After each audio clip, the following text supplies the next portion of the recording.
주일 아침 예배당 로비에서 마주친 박 권사님의 얼굴은 평소와 달리 잿빛이 감도는 수척한 상태였습니다. 우리 교회에서 가장 신실한 분으로 통하며 저에게는 영적 어머니와 같은 존재였는데 오늘따라 제 손을 맞잡는 그분의 손가락 끝에는 미세한 떨림이 있었습니다. 사실 권사님의 어머니가 무당이었다는 사실은 기독교 신앙 안에서 결코 드러내기 힘든 치부이자 인정받기 어려운 배경이었습니다. 평생을 그 영적인 사슬에서 벗어나기 위해 남들보다 몇 배는 더 간절하게 매달려온 분이라는 것을 저만은 알고 있었기에 권사님이 최근 겪고 있는 그 수척함이 예사롭지 않게 다가왔습니다. 제가 처음 교회에 발을 들였을 때 세상의 짐에 눌려 방황하던 저를 조건 없이 품어주신 분도 바로 박 권사님이었습니다. 당시 저는 남편과의 갈등과 깨어진 자존감으로 인의 삶의 의지를 잃어가고 있었는데 권사님은 자신의 아픈 배경을 딛고 일어선 간증을 들려주시며 저를 신앙의 길로 묵묵히 인도해 주셨어요. 권사님은 자신의 어머니가 신을 받지 않아 모진 풍파를 겪었고 결국 비참한 최후를 맞이했다는 이야기를 고백하시며 그 가문의 저주를 끊어내기 위해 십자가 앞에 엎드렸던 치열한 세월을 공유해 주셨습니다. 그렇게 수년을 함께 기도하며 단단한 영적 유대를 쌓아왔는데 그런 권사님이 최근 들어 부쩍 몸이 천근만근이라며 힘겨워하기 시작하신 것이었습니다. 권사님은 아무리 쉬어도 어깨 위에 돌덩이를 얹어놓은 것처럼 무겁고 밤마다 누군가 방 밖에서 문을 긁는 소리에 잠을 설친다며 고통을 호소하셨습니다. 권사님의 눈 밑은 검게 죽어 있었고 인자하던 표정은 간데없이 무언가에 쫓기는 사람처럼 안절부절 못하는 기색이 역력했습니다. 특히 예배가 시작되기 직전 권사님은 제 귀에 대고 나직이 속삭이길 꼭 예전에 우리 엄마가 신내림 받기 전에 겪던 일들이 나한테도 시작되는 것 같아서 숨이 안 쉬어진다며 눈시울을 붉히셨어요. 평소라면 하나님께서 지켜주실 것이라며 저를 다독였을 분이 도리어 가문의 대물림이라는 공포에 잠식되어 떠는 모습은 제 영혼에 큰 충격을 주었습니다. 예배가 시작되고 찬송을 부르는 중에도 권사님은 평소처럼 단정하게 자리를 지키셨지만 가끔씩 어깨를 움찔거릴 때마다 권사님의 입술은 제가 알아들을 수 없는 기괴한 소리를 나직이 읊조리고 있었습니다. 옆자리에서 지켜보는 저로서는 그 소리가 방언인지 아니면 과거의 상흔이 뱉어내는 앓는 소리인지 분간하기가 어려웠답니다. 평소에 단아하고 기품 있던 모습은 온데간데 없고 마치 보이지 않는 거대한 소나귀의 목덜미를 잡힌 채 억지로 자리에 앉아 있는 것 같은 이질감이 제 피부를 타고 서늘하게 전해져 왔습니다. 설교 말씀이 선포되는 내내 권사님은 고개를 떨군 채 손등을 피가 통하지 않을 정도로 꽉 쥐고 계셨는데 그 저항하는 몸짓이 어찌나 처절해 보이는지 기도를 드리는 저조차 말씀에 집중하기가 힘들 정도였습니다. 권사님은 최근 들어 집안에 자꾸만 불길한 사고가 이어진다며 불안해하는 기색도 숨기지 못하셨습니다. 멀쩡히 세워둔 아들의 차가 누군가 긁어놓은 듯 엉망이 되지 않나. 집안 곳곳에서 원인 모를 비릿한 향취가 가시질 않아 환기를 시켜도 소용이 없다며 제 옷자락을 붙들고 한참을 괴로워하셨어요. 하나님께 매달리면 된다고 권사님을 안심시켜 보려 했지만 권사님은 이미 자신의 노력이나 기도로는 어찌할 수 없는 거대한 운명의 소용돌이에 휘말린 듯한 표정을 짓고 계셨습니다. 신앙생활을 묵묵하게 잘 이어나가던 권사님에게 왜 이런 가혹한 영적 압박이 다시 찾아온 것인지 저는 그저 권사님의 떨리는 손을 잡아드리는 것 외에는 할 수 있는 일이 없었습니다. 예배가 끝나고 저희는 습관처럼 교회 뒤편의 한적한 카페로 향했습니다. 권사님은 평소처럼 저를 다독여 주시는 듯 했으나 차가 나오기도 전에 갑자기 제 무릎을 탁 치며 눈빛이 날카롭게 가라앉더니 제가 한 번도 입 밖으로 꺼낸 적 없는 남편의 자금난 이야기를 불쑥 꺼내시는 게 아니겠어요.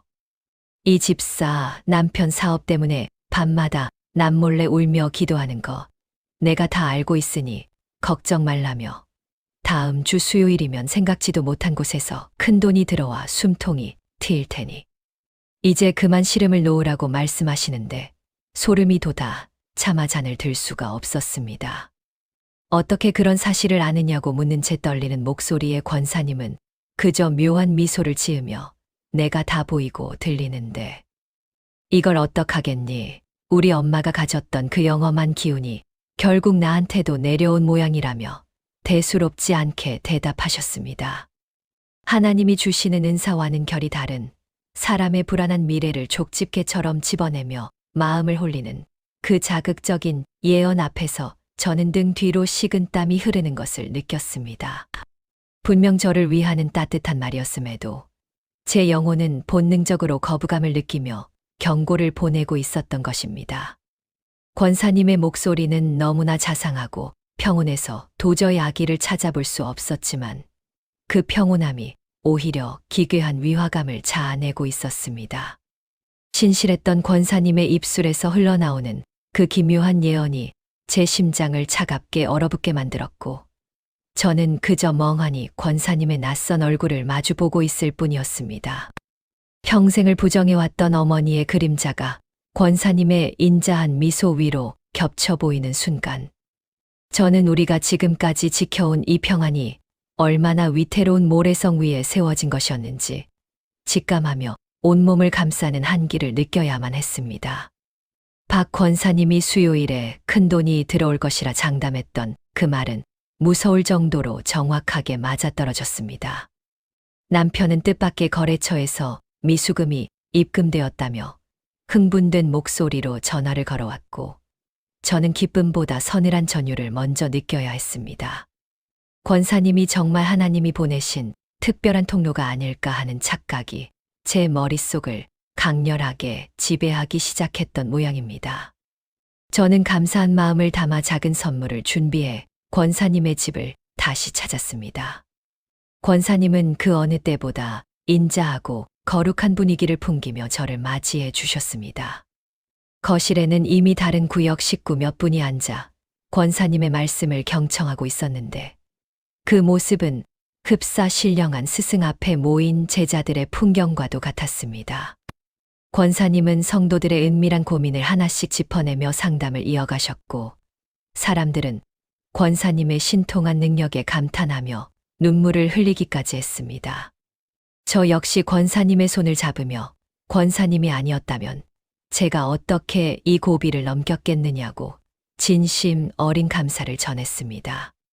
권사님은 제 손을 부드럽게 쓰다듬으며 모든 것이 주님의 뜻이니 그저 나를 믿고 따라오면 된다고 다독여 주셨습니다. 하지만 그날 밤 집으로 돌아와 홀로 거실에 앉아 있을 때 제 마음 한구석에는 설명하기 힘든 불편함이 스멀스멀 올라오기 시작했습니다. 권사님의 예언은 분명히 적중했고 결과도 좋았지만 이상하게도 제 영혼은 깊은 평안이 아닌 끈적끈적한 불안감에 짓눌려 있었거든요. 저는 거실 바닥에 무릎을 꿇고 주님 앞에 엎드렸습니다. 화려한 수식어를 다 걷어내고 지금 제 안에서 일어나는 이 기묘한 위화감이 어디서 온 것인지 묻고 또 물었습니다. 사방이 고요한 한밤중 홀로 올리는 기도는 처절하리만큼 고독하고 무거웠습니다. 한참을 씨름하던 중 제 심령을 날카롭게 파고드는 하나님의 구체적인 경고가 있었습니다.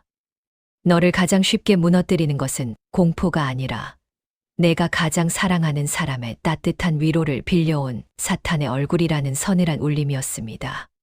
지금 박 권사를 사로잡은 것은 생명을 살리는 계시가 아니라 사람의 눈을 멀게 하여 교회의 질서를 깨뜨리고 성도들을 자신의 발 아래 두려는 가짜의 영이라는 사실이 제 눈앞에 선명하게 드러난 것입니다. 권사님이 내뱉던 그 달콤한 예언들이 사실은 하나님의 자리를 대신하려는 무속의 공수와 다를 바 없다는 사실을 깨닫는 순간 제 온몸에는 한기가 서렸습니다. 정신을 차려보니 거실의 공기는 차갑게 식어 있었고 저는 비로소 권사님의 상담이 교회 공동체를 얼마나 심각하게 무너뜨릴지 직감하게 되었습니다. 신령한 은사라는 이름으로 포장된 그 행위들은 결국 성도들이 하나님이 아닌 인간, 박 권사를 우상처럼 섬기게 만들 것이고, 이는 곧 담임 목사님의 목회 권위를 밑바닥부터 갉아먹는 독이 될 것이 분명했습니다. 저는 더 이상 지체할 수 없다는 결론에 도달했습니다. 권사님을 향한 개인적인 애정보다 교회를 바르게 지키는 것이 우선이라는 단호한 결단이 제 마음을 가득 채웠습니다. 저는 뜬 눈으로 밤을 지새운 뒤 이른 아침이 되자마자 교회로 향했습니다. 최 목사님을 뵙기 위해 사택문 앞에 섰을 때 제 손등에는 여전히 박 권사님이 남긴 차가운 냉기가 서려 있는 것 같았습니다. 하지만 제 발걸음에는 주저함이 없었습니다. 목사님을 마주하고 앉아 제가 겪은 일들과 어젯밤 거실에서 받은 그 서늘한 경고를 하나도 빠짐없이 쏟아내기 시작했습니다. 목사님, 박 권사님을 붙들고 있는 것은 주님의 영이 아닙니다. 그것은 광명의 천사로 가장하여 우리 교회를 망치려는 조롱이며 아주 위험한 기만입니다라고 고백하는 제 목소리에는 떨림과 비장함이 섞여 있었습니다. 최 목사님은 제 이야기를 묵묵히 들으시며 깊은 고뇌에 빠진 듯한 표정을 지으셨습니다. 권사님이라는 한 영혼에 대한 안타까움과 교회 식구들의 안위를 걱정하는 목회자의 고뇌가 그 눈빛에 고스란히 담겨 있었거든요. 저는 목사님께 우리가 이 영적 싸움을 결코 가볍게 여겨서는 안 된다고, 권사님의 그 인자한 미소 뒤에 숨은 실체를 당장 끊어내지 않으면 교회가 큰 혼란에 빠지게 될 것이라고 간절히 호소했습니다. 제 이야기를 마친 뒤 목사님과 함께 고개를 숙였을 때 비로소 제 안을 짓누르던 그 불쾌한 평안이 걷히고 주님이 주시는 참된 분별의 빛이 임하는 것을 느낄 수 있었습니다. 교회를 나오는 길에 마주한 아침 햇살은 어제보다 훨씬 명료해져 있었습니다. 사탄은 때로 우리에게 가장 필요한 것을 채워주며 다가오지만 그 끝은 결국 하나님으로부터 우리를 멀어지게 만드는 것임을 뼈저리게 배운 시간이었습니다. 박 권사님의 집에서 보았던 그 신비로운 분위기와 성도들의 찬사가 얼마나 허망한 모래성인지, 그리고 이제 시작될 영적 전쟁이 얼마나 치열할지 생각하니 다시금 마음을 다잡게 되더군요. 저는 이제 박 권사님의 위로가 아닌 하나님의 바른 통치와 회복이 이 땅에 임하기만을 구하며 목사님과 함께 싸울 준비를 마쳤습니다. 최 목사님과 함께 박 권사님의 집을 찾았을 때 권사님은 거실 한복판에 단정하게 앉아 우리를 기다리고 있었습니다. 집안은 먼지 하나 없이 깨끗하게 정돈되어 있었고 권사님의 차림새 역시 평소처럼 기품이 넘쳤습니다. 최 목사님은 권사님의 안부를 물으며 조심스럽게 말문을 열었고 권사님은 그 어느 때보다 인자한 미소를 지으며 목사님의 말씀을 경청했습니다. 겉으로 보기에는 아무런 문제가 없는 신실한 권사님의 모습 그대로였기에 저 역시 잠시 마음을 놓으려던 찰나였습니다. 권사님은 찻잔을 내어놓으며 목사님과 저를 향해 먼 길 오시느라 고생이 많으셨다며 오히려 저희를 위로하는 여유까지 보이셨습니다. 대화가 깊어지던 중 권사님은 갑자기 목사님의 눈을 똑바로 응시하며 기묘한 질문들을 던지기 시작했습니다. 목사님도 교회가 더 크게 부흥하고 성도들이 구름대처럼 몰려오길 바라는 것 아니냐며, 성도들이 헌금을 더 많이 내서 교회가 재정적으로 든든해지면 목사님도 목회하기가 훨씬 수월하고 좋지 않겠느냐고 묻는 것이었습니다. 그 말은 표면적으로는 교회를 위하는 축복 같았지만 그 안에는 목회자라면 누구나 가질 법한 세속적인 갈망을 교묘하게 건드리는 날카로운 가시가 숨겨져 있었습니다. 권사님의 목소리는 지나치게 달콤했고 그 제안은 마치 광야에서 시험을 받으시던 예수님께 사탄이 던졌던 유혹처럼 치명적인 구석이 있었습니다. 사탄이 인자한 권사님의 얼굴을 빌려 목사님의 사명감을 부추기며 그 내면을 흔들고 있다는 사실을 깨닫는 순간 제 등 뒤로는 식은땀이 흐르기 시작했습니다. 최 목사님은 권사님의 상태가 영적으로 깊이 침식되어 있음을 직감하신 듯 했습니다. 목사님은 권사님의 질문에 대답하는 대신 자리를 고쳐 앉으며 권사님의 머리에 손을 얹고 간절히 안수 기도를 시작하셨습니다. 기도가 시작되자 평온하던 권사님의 안색이 순식간에 일그러지며 고통스러운 신음을 내뱉기 시작했습니다. 권사님의 몸은 마치 거대한 파도에 휩쓸린 배처럼 요동쳤고 입술에서는 제가 차마 이해할 수 없는 비명에 가까운 소리들이 터져 나왔습니다. 권사님은 목사님의 손을 뿌리치려 몸부림쳤으나 목사님은 더욱 강한 어조로 예수의 이름을 선포하며 기도를 이어가셨습니다. 저는 곁에서 목사님의 기도를 도우며 이 처절한 싸움이 속히 끝나기만을 간구했습니다. 한참 동안 이어진 치열한 안수기도 끝에 권사님은 갑자기 온몸의 힘을 빼며 바닥으로 쓰러지듯 엎드렸습니다.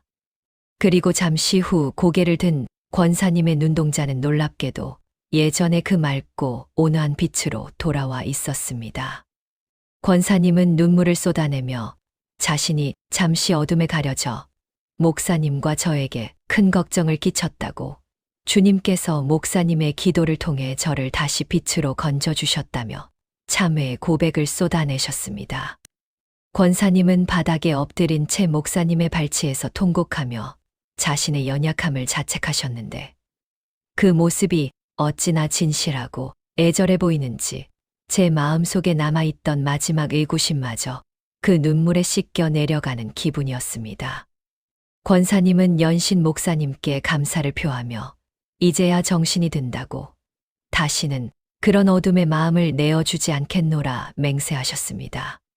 그로부터 며칠 뒤 맞이한 주일 예배 시간은 박 권사님의 회복을 온 교회 앞에 증명하는 자리가 되었습니다. 권사님은 예배당 가장 앞자리에 앉아 누구보다 뜨겁게 찬양을 드렸고 봉헌 시간에는 정성스럽게 준비한 거액의 감사 헌금을 예물로 올리셨습니다. 그 헌금 봉투에는 주님께서 저를 어둠에서 건져주신 은혜에 감사드린다는 고백이 정갈하게 적혀 있었는데 이를 지켜보던 성도들은 물론 저 역시 권사님이 완전히 회복되었다는 사실을 단 한치의 의심도 없이 받아들였습니다. 헌금을 드리고 자리로 돌아오는 권사님의 평온한 뒷모습을 보며 저는 비로소 며칠 동안 저를 괴롭히던 그 무거운 압박감에서 완전히 벗어날 수 있었습니다. 예배가 끝난 뒤에도 권사님은 성도들 한 명 한 명의 손을 잡으며 환하게 웃으셨고 그 모습은 영락없이 은혜를 입은 신실한 신앙인의 표상이었습니다. 저는 예배가 끝난 뒤 권사님의 손을 맞잡고 주님께서 정말 큰일을 행하셨다며 함께 기쁨의 눈물을 흘렸습니다. 최 목사님 역시 권사님의 회복을 기뻐하며 축복해 주셨고 우리 모두는 이제 모든 영적 위기가 지나갔다고 굳게 믿었습니다.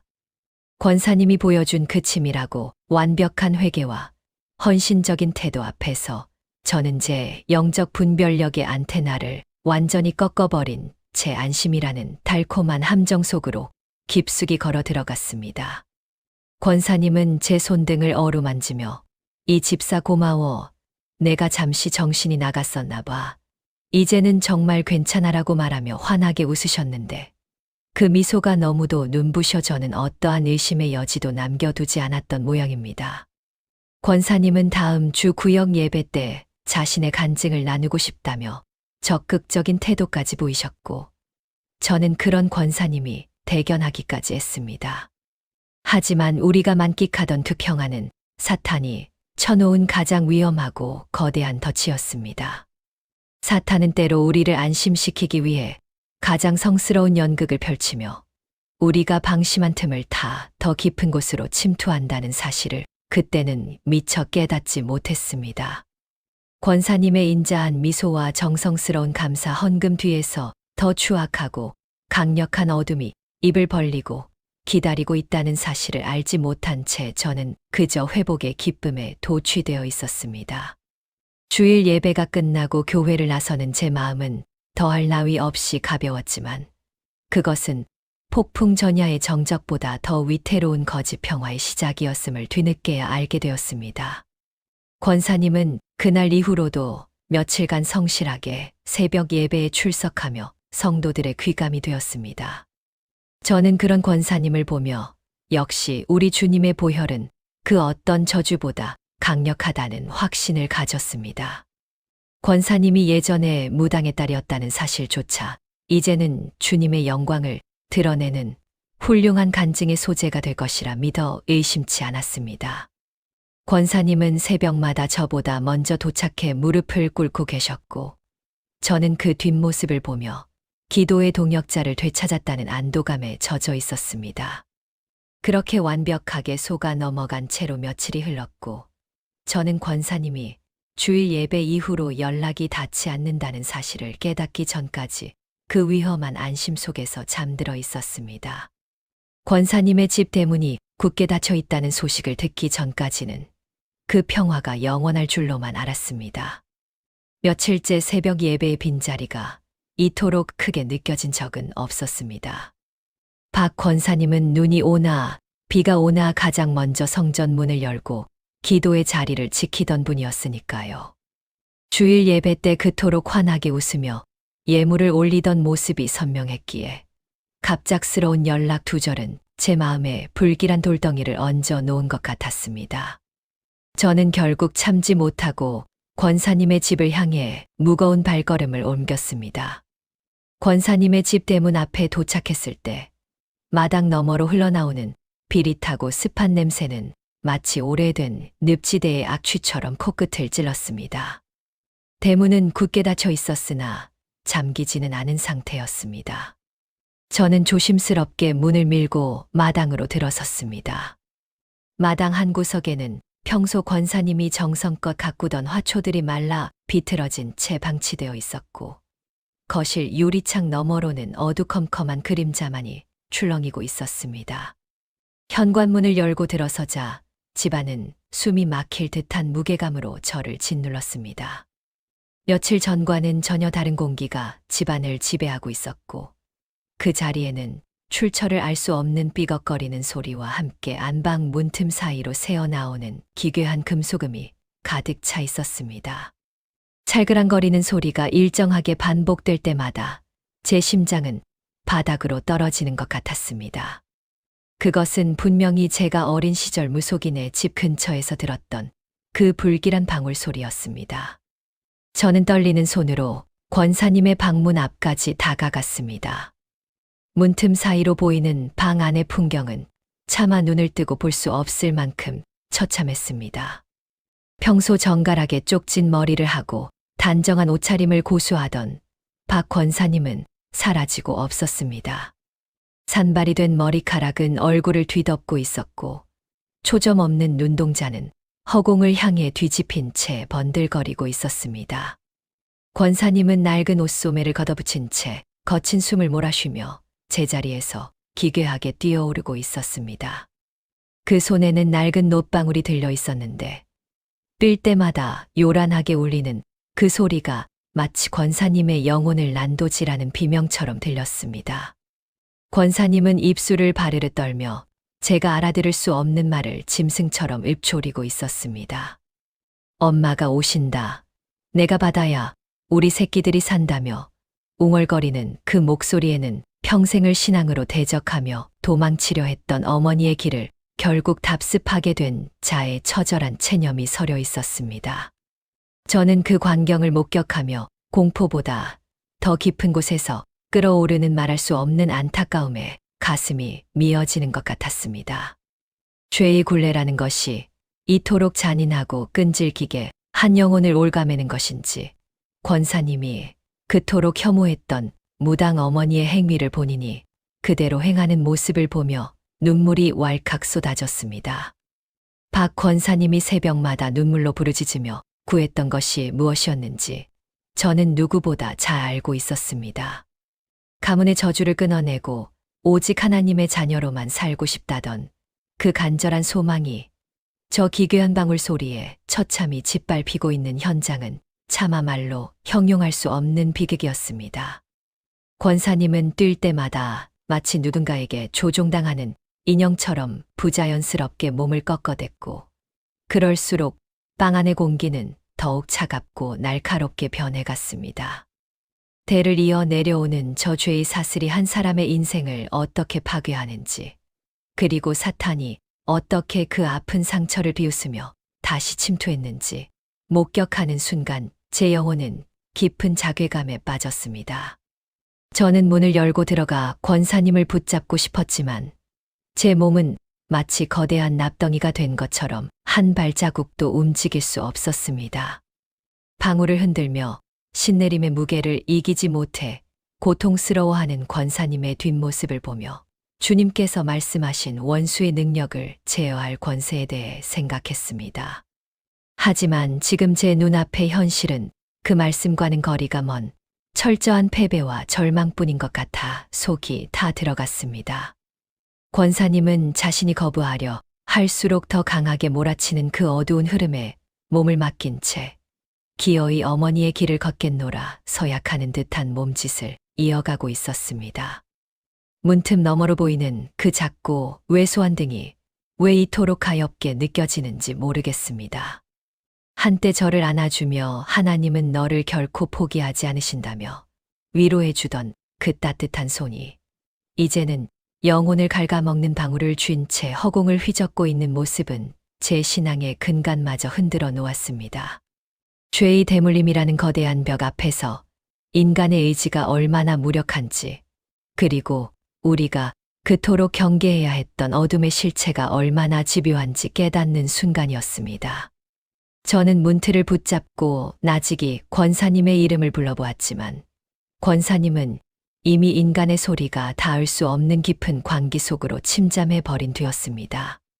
권사님의 방 안은 이제 역겨운 향취로 가득 찼고 방울 소리는 점점 더 빨라지며 제 고막을 찢을 듯이 울려 퍼졌습니다. 죄인이 져야 할 멍에가 이토록 무거운 것인지, 아니면 권사님이 짊어진 가게의 저주가 유독 가혹한 것인지 묻고 싶었습니다. 저는 그 끔찍한 현장을 뒤로한 채 거실 바닥에 주저앉아 통곡할 수밖에 없었습니다. 공포가 저를 잠식하기보다 평생을 하나님께 바쳐온 한 신실한 여인이 이토록 처참하게 무너져 내리는 현실에 대한 분노와 슬픔이 저를 더 괴롭게 만들었습니다. 우리가 믿었던 안심이 얼마나 허망한 것이었는지, 그리고 사탄이 파놓은 덫이 얼마나 깊고 치밀했는지 이제야 온몸으로 느끼게 되었습니다. 권사님이 올렸던 그 회개의 눈물이 사실은 이 더러운 광기를 준비하기 위한 비열한 연극이었다는 사실이 떠오를 때마다 구역질이 올라왔습니다. 닫힌 문 너머에서 여전히 멈추지 않는 방울 소리와 박 권사님의 기괴한 읊조림은 이제 더 이상 우리만의 힘으로는 이 어둠을 걷어낼 수 없음을 처절하게 증명하고 있었습니다. 저는 차가운 바닥에 이마를 대고 주님께서 이 가련한 영혼을 저 지옥 같은 대물림의 굴레에서 제발 건져주시기를 비명처럼 간구할 뿐이었습니다. 권사님의 집을 어떻게 빠져나왔는지 기억조차 나지 않았습니다. 귓가를 찢는 듯한 방울 소리가 자꾸만 뒤를 쫓아오는 것 같아 귀를 틀어막고 무작정 달렸던 모양입니다. 집에 돌아와 현관문을 걸어 잠그고 바닥에 주저앉았을 때야 비로소 온몸이 비정상적으로 떨리고 있다는 사실을 깨달았습니다. 방금 제가 목격한 것은 단순히 한 사람이 미친 풍경이 아니라 평생을 쌓아올린 신앙의 근간이 송두리째 무너져 내린 참혹한 현장이었으니까요.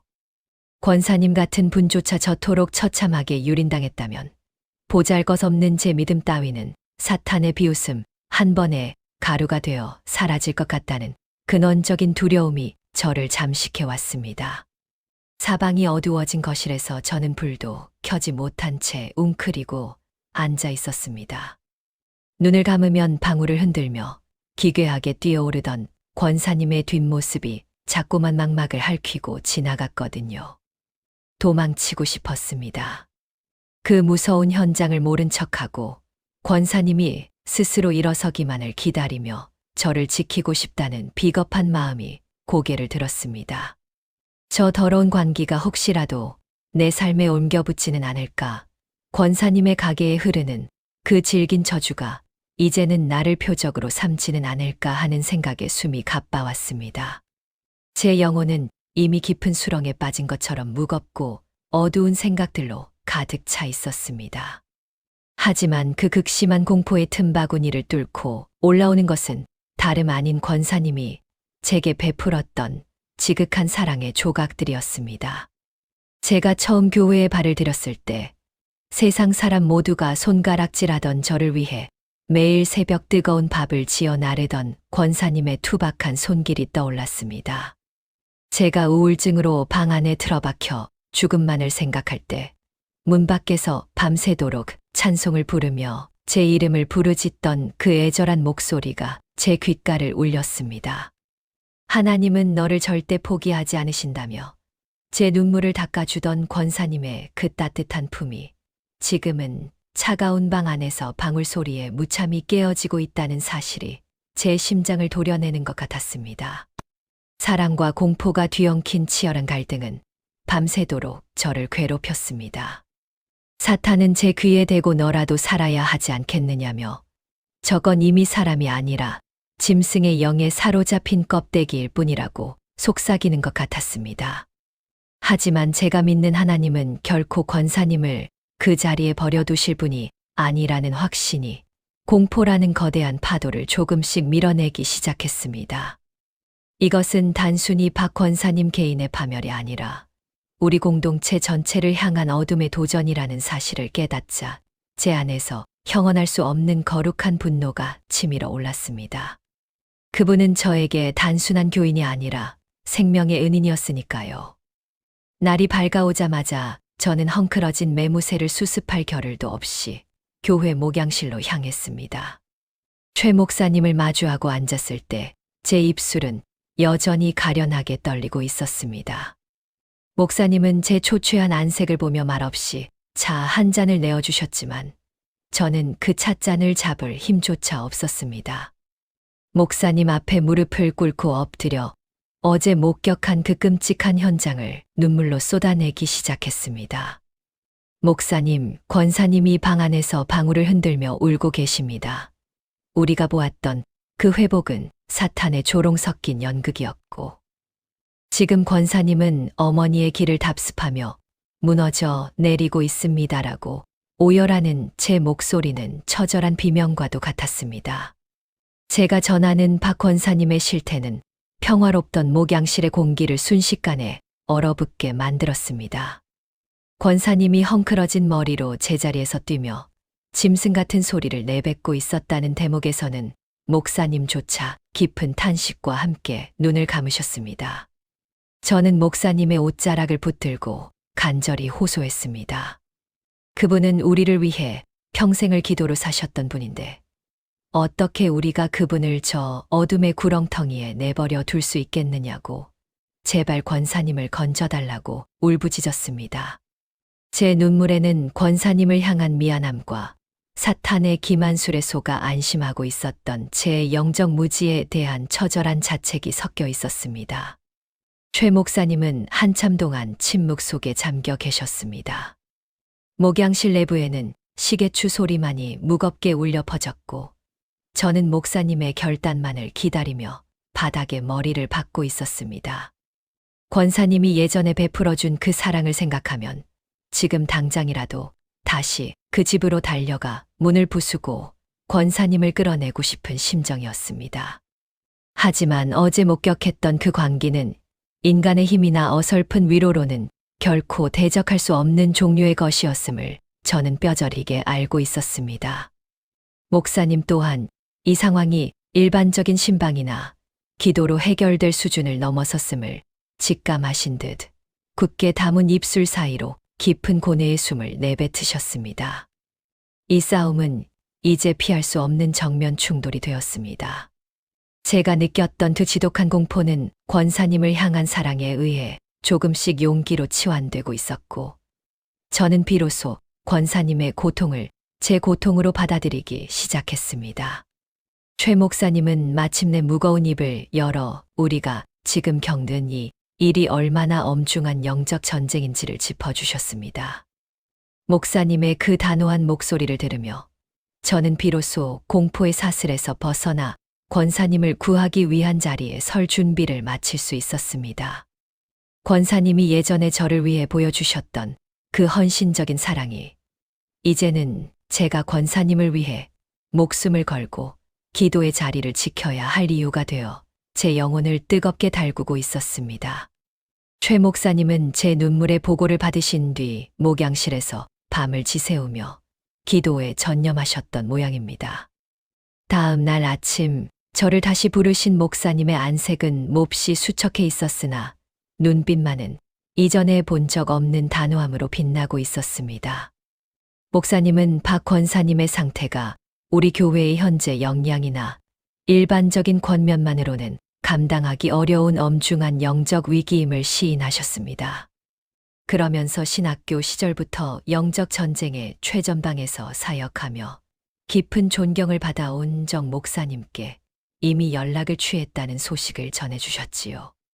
정 목사님은 경기도 인근의 한적한 기도원에서 은둔하며 오직 말씀과 축사 사역에만 전념해 오신 분으로 최 목사님에게는 영적인 스승이자 가장 신뢰하는 동역자였습니다. 최 목사님은 정 목사님에 대해 설명하시며 그분은 화려한 은사나 능력을 과시하는 분이 아니라 오직 기록된 말씀의 권위 앞에 사탄을 굴복시키는 이 시대의 참된 파수꾼이라고 말씀하셨습니다. 평소 자부심이 강하던 최 목사님이 이토록 겸손하게 도움을 요청할 정도라면 정 목사님이라는 분이 가진 영적 무게감이 어느 정도일지 짐작조차 가지 않았습니다. 최 목사님의 간곡한 요청을 받은 정 목사님은 모든 일정을 뒤로하고 그날 오후 늦게 저희 교회를 찾아오셨습니다. 정 목사님은 화려한 명성이나 요란한 차림새와는 거리가 먼 그저 낡은 성경책 한 권을 손에 쥐고 수수한 옷차림을 한 노신사의 모습이었습니다. 하지만 그분이 목양실로 들어서는 순간 공간 전체를 압도하는 형언할 수 없는 무게감에 저는 숨을 죽일 수밖에 없었습니다. 정 목사님은 제가 목격했던 박 권사님의 처참한 실태를 전해 듣고도 추호에 흔들림 없이 묵묵히 고개를 끄덕이셨습니다. 오히려 그분의 평온함은 곁에서 떨고 있던 저에게 묘한 안정감을 심어주기까지 했습니다. 정 목사님은 박 권사님이 겪고 있는 현상을 단순한 정신적 붕괴나 육체적 질병으로 치부하지 않으셨습니다. 그것은 가게의 죄가 신앙의 빈틈을 타고 들어와 영혼을 갉아먹는 침식이며 대를 이어 내려오는 어둠의 굴레가 마지막 발악을 하는 것이라고 명확히 진단하셨습니다. 정 목사님의 목소리는 낮고 차분했지만 그 안에는 기록된 말씀에 대한 확고한 권위가 담겨 있었습니다. 그분은 저를 바라보며 축사는 목회자에게 부여된 고유한 권한이자 주님의 명령이니 두려워하지 말라고 저를 안심시켜 주셨습니다. 목사님은 가방에서 손때 묻은 성경을 꺼내 보이시며 이것 외에 우리에게 필요한 다른 무기는 없다고 짧게 덧붙이셨습니다. 정 목사님은 박 권사님의 가문이 대대로 무속에 몸담았다는 사실을 들으시고는 사탄이 가장 즐겨 사용하는 수법이 바로 부모의 약점을 자녀에게 대물림하여 영적 공포를 심어주는 것이라고 설명하셨습니다. 권사님이 평생을 신앙으로 버텼음에도 다시 무너진 것은 그녀의 믿음이 부족해서가 아니라 사탄이 가장 교묘한 틈을 노려 공격했기 때문이라는 정 목사님의 말씀에 제 마음의 짐이 조금은 덜어지는 기분이었습니다. 우리는 특별한 도구나 요란한 예식을 준비하는 대신 오직 성경 말씀의 권위만을 의지하여 박 권사님의 집으로 향하기로 했습니다. 정 목사님은 이 싸움이 인간의 지혜나 어설픈 동정심으로는 절대 이길 수 없는 전쟁임을 거듭 강조하셨습니다. 사탄은 인간의 정과 나약한 연민을 타고 들어오기에 오직 진리의 말씀만이 저 질긴 사슬을 끊어낼 수 있다는 그분의 단호함 어조에 제 안을 짓누르던 공포는 조금씩 걷히고 대신 엄숙한 경외감이 그 자리를 채웠습니다. 정 목사님은 길을 나서는 와중에도 성경을 가슴에 품은 채 침묵하며 영적인 파수꾼의 면모를 잃지 않으셨습니다. 목사님의 걸음걸이는 신중하면서도 거침이 없었고, 저는 그 뒤를 따르며 우리가 마주할 어둠의 정체가 무엇이든 주님의 권능 앞에서는 무력할 것이라는 확신을 가졌습니다. 권사님의 집 대문 앞에 다시 섰을 때 담장 너머로 들려오는 그 기괴한 방울 소리는 더욱 날카롭고 신경질적으로 변해 있었습니다. 며칠 전 저를 뒷걸음질치게 했던 그 불길한 소음 앞에서도 정 목사님은 눈 하나 깜짝하지 않으셨습니다. 오히려 그분은 낡은 성경을 펴서 시편의 한 구절을 나직이 입조리며 어둠이 가득 찬 그 집 안을 향해 거침없이 한 걸음을 내디디셨습니다. 정 목사님의 뒷모습은 마치 거센 풍랑 속에서도 흔들리지 않는 바위처럼 단단해 보였고, 저는 그분의 뒤를 따르며 이제 비로소 본격적인 전쟁이 시작되었음을 온몸으로 느꼈습니다. 권사님의 집 마당에 발을 들이는 순간 공기는 더욱 무겁게 내려앉았고, 정체 모를 소음들이 사방에서 들려오는 것 같았으나 정 목사님의 단호한 발걸음은 멈추지 않았습니다. 박 권사님의 방문이 가까워질수록 방 안에서 새어나오는 광기는 극에 달했습니다. 짐승의 으르렁거림과도 같은 소름 끼치는 읊조림이 정 목사님의 발걸음을 가로막으려 했지만, 목사님은 오직 말씀의 검을 든 파수꾼처럼 당당하게 문고리를 잡으셨습니다. 권사님의 영혼을 결박하고 있는 저 추악한 실체가 무엇이든 이제는 주님의 권위 앞에 굴복해야 할 시간이 다가오고 있었거든요. 저는 정 목사님의 흔들림 없는 눈빛을 보며 우리가 믿는 하나님은 결코 당신의 자녀를 저 저주의 굴레 속에 내버려 두지 않으실 것이라는 강력한 확신을 가질 수 있었습니다. 권사님의 방 안에서 흘러나오는 비정상적인 열기와 소음 속에서도 목사님은 성경을 펴서 빛의 문장을 읽어 내려가기 시작하셨고, 그 소리는 어둠을 찢는 날카로운 칼날처럼 집안 전체를 울렸습니다. 정 목사님은 방 안의 광기가 아무리 거세도 절대 동요하지 말라고 제게 당부하셨습니다.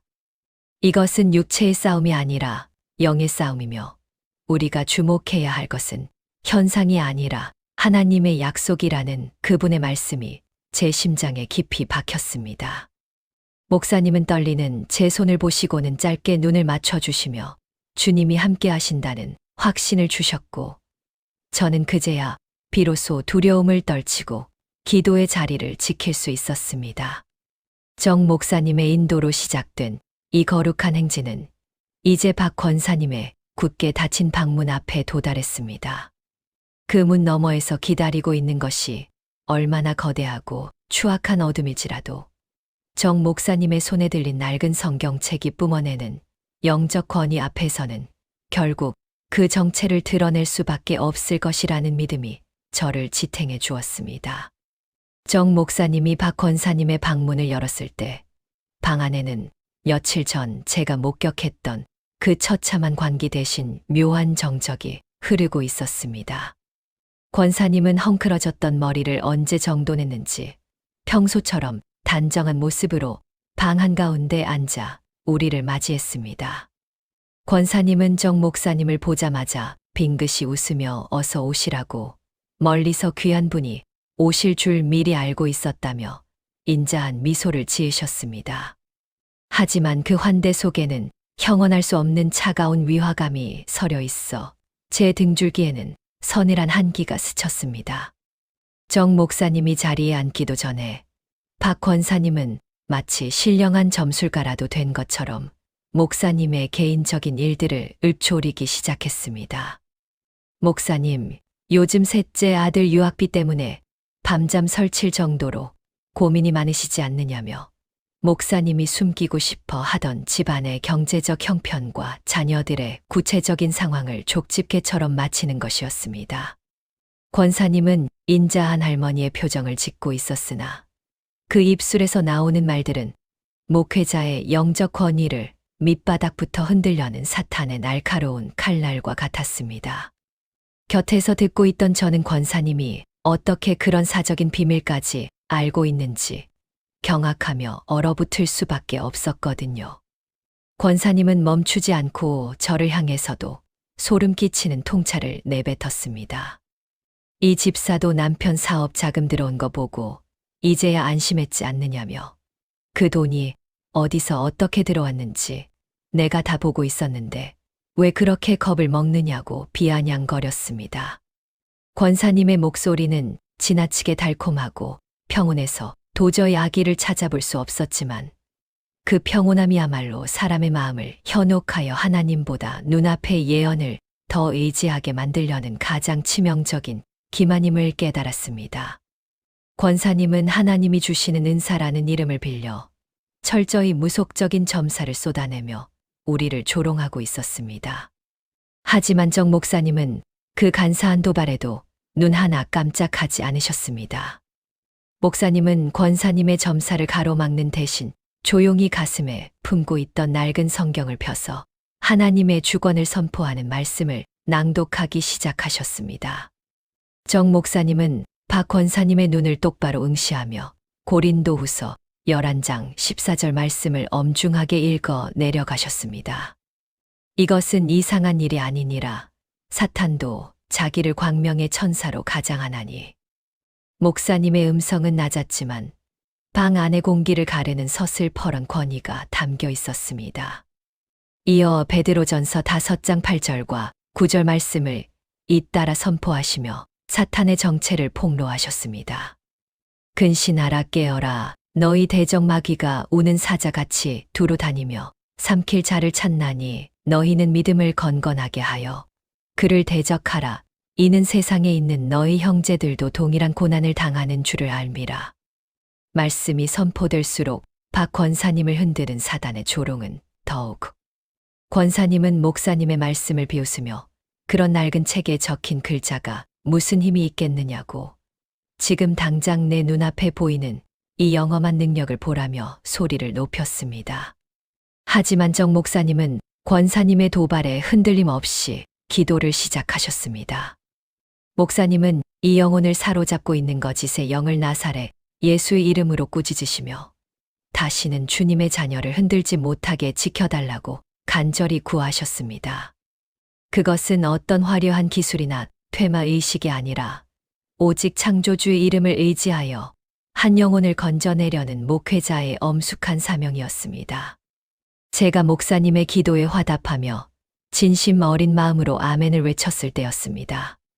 기도의 뜨거운 열기 속에 잠시 눈을 감았다가 떴을 때 저는 평생 잊지 못할 기괴한 광경을 목격했습니다.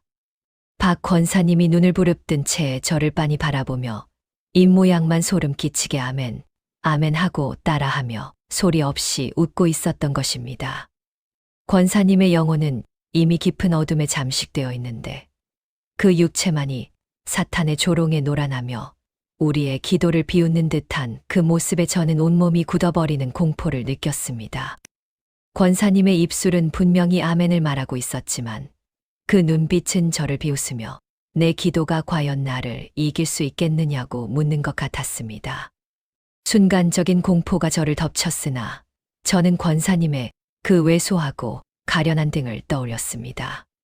평생을 어머니의 죄를 끊어내려 몸부림쳤던 그 고귀한 신앙의 세월이 저 더러운 기만에 유린당하고 있다는 사실이 떠오르자 공포는 이내 박 권사님을 향한 처절한 안타까움으로 바뀌었습니다. 저는 떨리는 두 손을 더욱 꽉 맞잡았습니다. 하나님, 이 영혼을 저 거짓의 사슬에서 제발 건져 주십시오. 권사님이 더 이상 저 조롱 섞인 아멘 속에 갇혀 있지 않게 해달라고 마음속으로 비명처럼 간구했습니다. 제 중보 기도는 권사님을 향한 사랑의 뿌리를 두고 있었고 그 사랑은 사탄이 주는 섬뜩한 공포보다 훨씬 강한 힘으로 저를 지탱해 주었습니다. 정 목사님은 권사님의 기괴한 반응에도 아랑곳하지 않고 더욱 깊은 기도의 자리로 나아가셨습니다. 목사님은 하나님의 이름으로 이 영혼을 보호해 주시기를, 그리고 가문의 내림이라는 저주의 굴레가 십자가의 보혈 아래 완전히 끊어지기를 선포하며 한 걸음도 물러서지 않으셨습니다. 정 목사님의 단호한 선포와 저의 간절한 중보가 부딪히며 방 안의 공기는 팽팽한 영적 긴장감으로 가득 찼습니다. 박 권사님은 여전히 기괴한 웃음을 흘리며 입모양으로 기도를 따라 하고 있었지만 정 목사님의 음성이 높아질수록 그 웃음 뒤에 숨은 어둠의 실체가 조금씩 균열을 일으키고 있음을 느낄 수 있었습니다. 우리는 그 방 안에서 단순히 귀신을 쫓는 퇴마를 하는 것이 아니었습니다. 한 영혼이 주님의 형상을 회복하고 다시는 어둠에 흔들리지 않도록 하나님 앞에 그 생명을 맡겨드리는 가장 고귀한 신앙의 싸움을 하고 있었던 것입니다. 정 목사님은 권사님의 머리에 손을 얹는 대신 그분의 손을 꼭 잡으시고는 주님께서 너를 창세 전부터 택하셨으니 저 더러운 기만은 이제 너를 떠나갈 것이라고 조용히 읊조리셨습니다. 저는 그 단단한 믿음의 고백의 힘을 얻어 다시 두 눈을 감았습니다. 권사님의 조롱 섞인 아멘 소리가 귓가를 맴돌았지만 그 소리가 결국 주님의 영광 아래 잦아들 것을 믿으며 저는 멈추지 않고 기도의 자리를 지켰습니다. 정 목사님이 읽어 내려가던 성경 말씀이 방 안의 무거운 공기를 가르자 기괴하게 입모양으로만 아멘을 따라하던 박 권사님의 입술이 파르르 떨리며 멈추었습니다. 그토록 우리를 조롱하며 번들거리던 눈동자에서 일순간 도끼가 빠져나갔고 방 안에는 바늘 떨어지는 소리가 들릴 만큼 깊고 적막한 고요가 찾아왔습니다. 권사님은 한참 동안 넋이 나간 듯 허공을 응시하다가 이내 온몸에 힘을 뺀 채 바닥으로 천천히 고꾸라졌습니다. 그것은 조금 전까지 보여주던 그 간사함을 모두 씻어내고 거부할 수 없는 거룩한 무게 앞에 스스로를 내려놓는 죄인의 참회였습니다. 박 권사님은 바닥을 적시는 눈물과 함께 자신의 죄를 구체적으로 털어놓기 시작했습니다. 무당의 딸이라는 출생의 굴레를 평생 거부할 수 없는 천륜이자 숙명으로 여기며 겉으로는 신실한 척하면서도 마음 한구석에는 늘 가게의 내림을 두려워하는 우상을 품고 살았음을 고백했습니다. 하나님보다 가문의 내력을 더 무겁게 여겼고 사탄이 던져주는 예언적인 점사에 취해 자신이 마치 특별한 영권을 가진 양 우월감에 젖어 있었던 영적 간음을 눈물로 자복했습니다. 권사님의 목소리는 낮고 갈라졌지만 그 안에는 십수년간 자신을 쭝긋거리게 했던 그 지긋지긋한 괴로움의 연결고리를 이제는 정말 끊어내고 싶다는 절박함이 서려 있었습니다. 저는 그 곁에서 권사님의 고백을 들으며 제 안의 부끄러운 민낯을 마주했습니다. 박 권사님이 점사를 보듯 제 남편의 사업 자금을 언급했을 때 저 역시 그 기만적인 통찰에 잠시 마음을 빼앗겼던 것이 떠올랐거든요. 하나님이 아닌 사탄이 보여주는 예리한 실체에 매료되어 잠시나마 권사님의 그 영험함을 신령한 은사로 착각했던 제 영적 무지가 가슴을 후벼 팠습니다. 저 또한 눈앞의 이익과 두려움 때문에 사탄의 꼬드김에 넘어갈 뻔했음을 깨닫고 박 권사님의 자복 곁에 나란히 무릎을 꿇었습니다.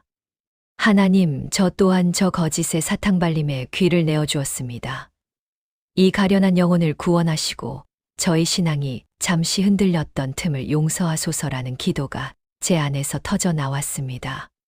정 목사님과 최 목사님은 박 권사님의 자복이 이어지는 동안 더욱 단단하게 기도의 자리를 지키셨습니다. 두 분은 권사님의 머리나 몸에 손을 얹어 능력을 과시하려 하지 않으셨습니다. 다만 그분이 스스로 하나님 앞에 모든 죄를 쏟아낼 수 있도록 성령의 도우심을 간구하며 묵묵히 기도의 울타리가 되어 주셨습니다. 두 목회자의 기도는 박 권사님을 옥죄고 있던 사탄의 꼬임이 다시는 틈타지 못하도록 방 안을 촘촘하게 메워갔습니다. 그것은 어떤 인간적인 위로나 예식보다 강한 하나님의 역사하심이었고 저는 그 현장에서 공포가 아닌 형언할 수 없는 영적 평안이 서서히 차오르는 것을 느꼈습니다. 박 권사님은 평생을 거부할 수 없는 숙명인 줄만 알았던 그 지긋지긋한 굴레가 성령의 힘으로 해체되는 것을 온몸으로 경험하고 있었습니다. 권사님은 연신 주여 저를 용서하소서라고 울부짖으며 자신의 내면에 숨겨두었던 마지막 무속적 잔재까지 끄집어내어 십자가 앞에 내려놓았습니다. 그럴수록 권사님의 거친 숨소리는 조금씩 잦아들었고 뒤틀렸던 안색은 비로소 평범한 노인의 온화함으로 돌아왔습니다. 정 목사님은 권사님의 자복이 끝날 때까지 기다리셨다가 주님께서 이미 그 모든 죄를 도말하셨음을 나직이 확인해 주셨습니다. 이 모든 과정은 인간의 설득이나 힘으로 된 것이 아니었습니다. 한 영혼이 진정으로 자유해지는 것은 오직 하나님의 전적인 주권이자 역사하심이라는 사실을 저는 그 좁고 어두운 방 안에서 목도했습니다. 사탄이 파놓은 덫은 너무나 치밀하고 간사해서 우리가 조금만 방심해도 안심이라는 이름의 함정에 빠지게 만들지만 주님의 권능은 그 모든 기만을 꿰뚫고 숙명의 사슬을 단번에 끊어내셨습니다. 저는 권사님의 손을 맞잡고 함께 울며 우리가 마땅히 두려워해야 할 분은 오직 하나님 한 분뿐임을 다시금 가슴에 새겼습니다.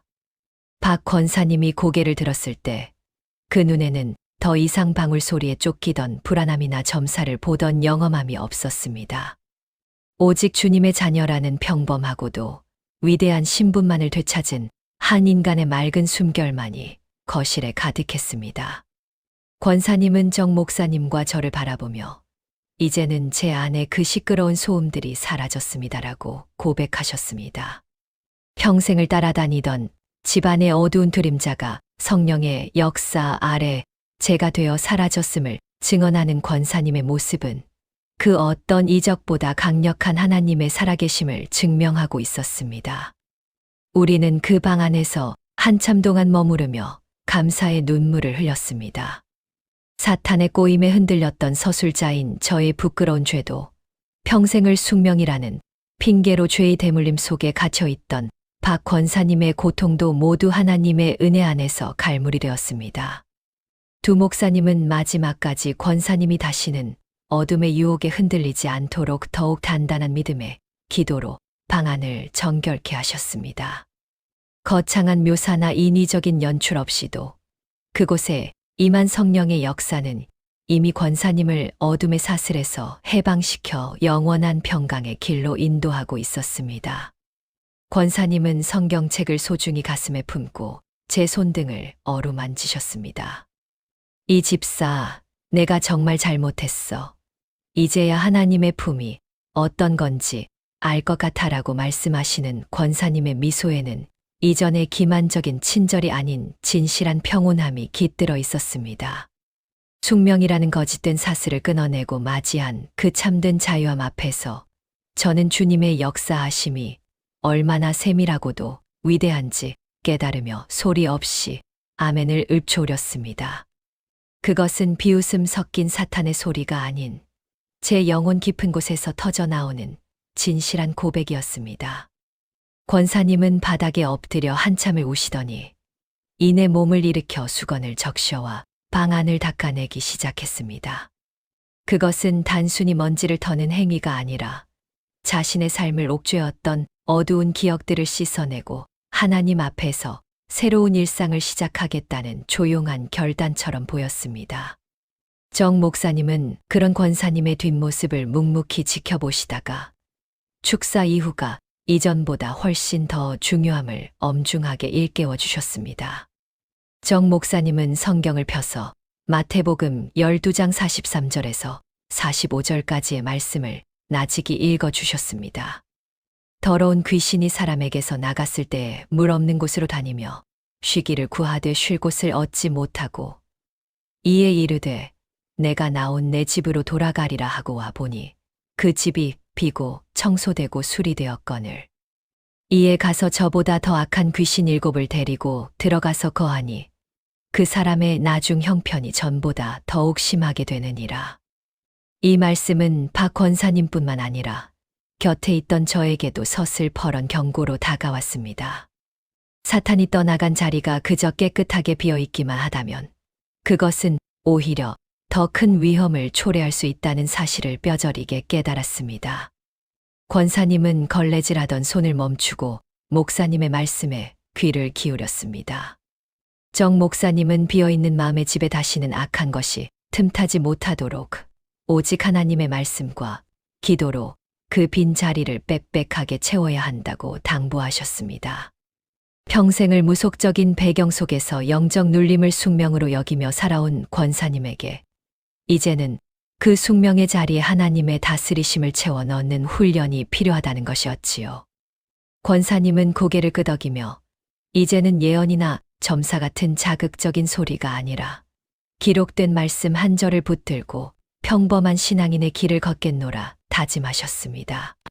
저 역시 권사님과 함께 집안을 정리하며 제 내면을 돌아보았습니다.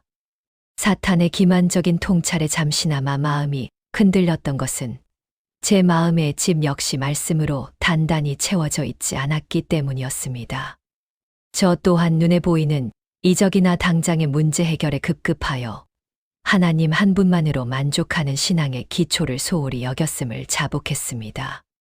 권사님과 저는 서로의 손을 맞잡고 다시는 모래 위에 집을 짓는 어리석은 자가 되지 않기를 간절히 기도했습니다. 겉으로 드러나는 화려한 회복보다 매일의 삶 속에서 주님께 순종하는 단단한 일상이 더 큰 승리임을 배우는 시간이었습니다.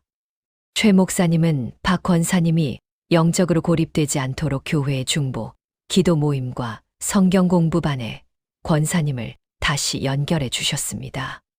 사탄은 늘 혼자 있는 영혼을 노린다는 정 목사님의 조언에 따라 권사님은 자신의 약함을 숨기지 않고 공동체 앞에 솔직하게 내놓기로 하셨습니다.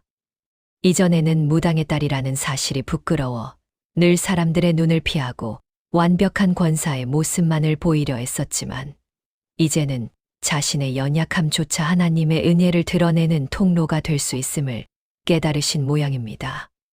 권사님의 목소리에서는 예전의 묘한 영험함이 사라진 대신 지극히 평범하고도 담백한 진실함이 묻어났습니다. 주일이 되어 박 권사님이 다시 예배당에 나타났을 때 성도들은 권사님의 달라진 안색을 보며 놀라움을 금치 못했습니다. 짙게 깔렸던 어둠의 그림자는 사라지고 그저 주님의 은혜를 사모하는 한 명의 가련한 영혼이 그 자리에 앉아 있었습니다.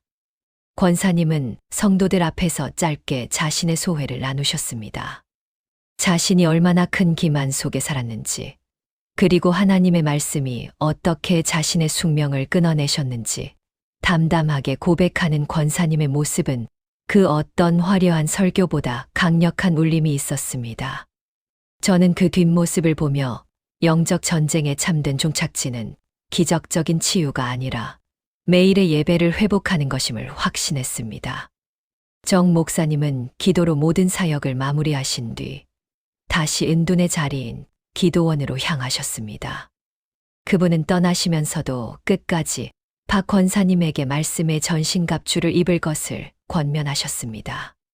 사탄은 포기하지 않고 끊임없이 우리 마음의 문을 두드리겠지만 우리가 말씀 안에 거한다면 결코 그 집의 주인이 될 수 없다는 사실을 다시금 가슴에 새겨주셨습니다.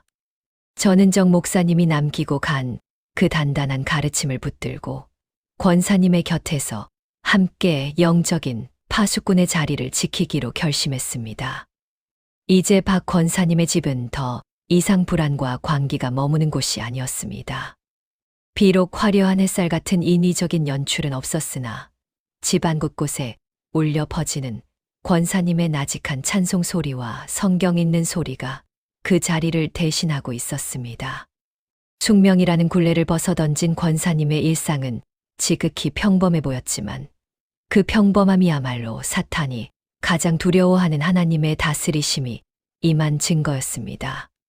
저는 권사님과 함께 식탁에 앉아 식사 기도를 드리며 주님께서 우리 공동체에 허락하신 이 소중한 회복이 모래 위의 집처럼 흔들리지 않기를 두 손 모아 간구했습니다. 우리가 겪었던 그 치열했던 영적 전쟁의 시간은 결코 헛된 것이 아니었습니다. 그 과정을 통해 박 권사님은 가문의 저주보다 강한 하나님의 사랑을 만났고 서술자인 저 또한 제 신앙의 얕은 뿌리를 발견하고 회개하는 은혜를 입었습니다. 이제 우리 앞에는 또 다른 영적 전쟁이 기다리고 있을지도 모릅니다. 하지만 우리는 더 이상 두려워하지 않습니다. 우리의 대장 되시는 주님께서 이미 승리하셨으며 우리가 말씀의 기초 위에 단단히 서 있는 한 사탄의 그 어떤 꼬드김도 우리를 주님의 사랑에서 끊어낼 수 없음을 믿기 때문입니다. 박 권사님이 평온을 되찾고 난 뒤 교회 마당에는 다시 예전처럼 소박한 웃음꽃이 피어났습니다. 주일 예배가 끝나고 성도들과 인사를 나누는 권사님의 뒷모습을 보고 있노라면 불과 얼마 전 그 좁은 방 안에서 벌어졌던 처절한 싸움이 마치 먼 과거의 일처럼 아득하게 느껴지기도 했습니다. 하지만 저는 그 평온함 속에서도 늘 깨어 있어야 한다는 사실을 잊지 않으려 노력했습니다. 사탄은 우리가 안심하는 그 틈을 타서 가장 인자한 미소로 다시 찾아온다는 것을 이번 일을 통해 뼈저리게 배웠기 때문입니다. 이번 일을 겪으며 제가 가장 깊이 깨달은 것은 영적 분별력의 엄중함이었습니다.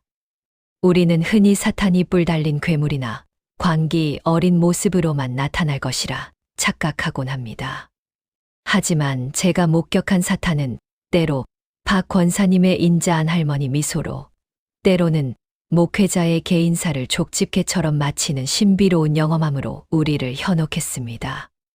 우리를 달콤하게 안심시켜 영적인 방어벽을 허물게 만든 뒤 가장 취약한 숙명이라는 고리를 타고 들어와 영혼을 잠식하는 그 치밀함에 저는 몇 번이고 가슴을 쓸어내려야 했습니다. 박 권사님과 목양실 한편에 앉아 차를 마시며 나누었던 마지막 대화가 기억에 남습니다.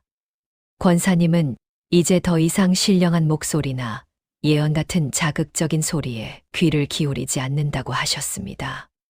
대신 매일 아침 성경책을 펴서 읽는 그 평범한 시간이 자신에게는 가장 강력한 방패가 된다고 고백하셨지요. 소위 말하는 내림이나 무당의 딸이라는 굴레를 숙명이라 부르며 체념했던 세월이 얼마나 어리석었는지, 이제는 오직 하나님의 자녀라는 신분 안에서 매일 순종하며 살아가는 기쁨을 누리고 계셨습니다. 신앙은 한 번의 거창한 승리가 아니라 매일의 삶을 주님께 드리는 꾸준한 걸음임을 권사님의 맑은 눈빛을 통해 다시금 확인할 수 있었습니다. 이 간증의 진짜 주인공은 결코 영적 무게감을 보여준 정 목사님이야 고통을 견뎌낸 박 권사님이 아니었습니다. 그것은 죽어가는 한 영혼을 포기하지 않으시고 가장 비천한 자의 울부짖음에 응답하신 하나님의 전적인 은혜였습니다. 사탄이 파놓은 치밀한 덫 앞에서도 우리를 끝까지 붙드시고 숙명이라는 거짓된 사슬을 말씀의 검으로 끊어내신 주님의 주권이야말로 우리가 평생 기억해야 할 승리의 이유였습니다. 저 또한 이번 과정을 통해 제 안의 얕은 신앙을 자복하며 오직 주님만이 제 삶의 참된 주인이심을 고백하는 은혜를 입었습니다.